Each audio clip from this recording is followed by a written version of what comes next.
My name is Beverly Goodwin. I am 38 years old. 6 months ago, my mother told me across a pot roast in front of my father and my brother that I would never be as good as Michael. I set my fork down. I said the sentence that had been waiting 15 years to come out. My mother's face did something I had never seen it do before. She looked at me like a stranger she had been lied to about. I thought I was the one holding the secret at that table.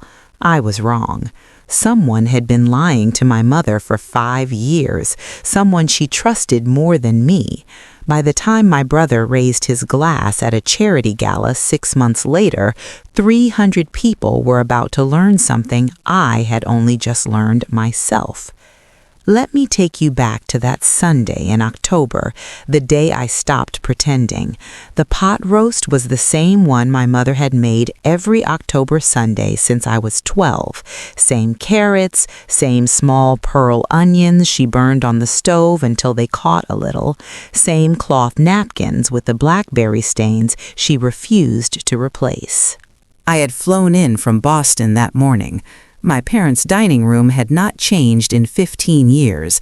The same brass chandelier hung too low over the table, the same framed photograph of my brother in his white coat, taken at his medical school graduation, hung on the wall behind my father's chair.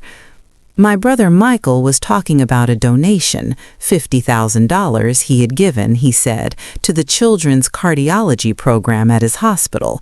My father nodded the way a man nods when he has heard the news he was waiting for.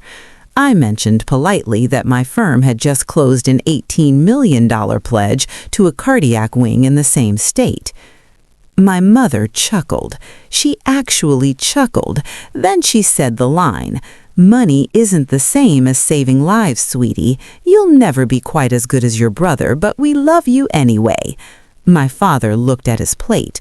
Michael smiled his smile, the one he used in hospital hallways. "Mom, be nice," he said.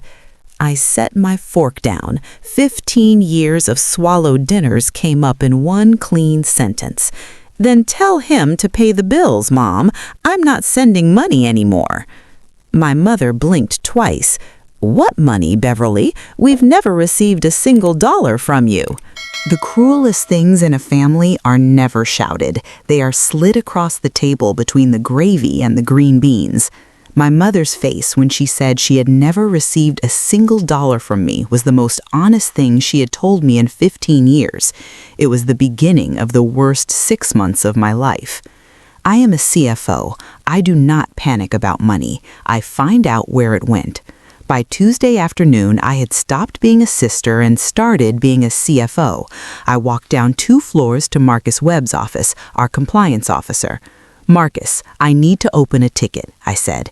"I need a compliance audit on the wire transfers from my private account to a joint account in Ohio. 5 years of them, $3,000 a month. My brother is the authorized signer." 3 weeks later, Marcus sent the preliminary audit, $180,000 in, same amount out to a sports book licensed in Delaware, 187 separate transfers, $94,000 total.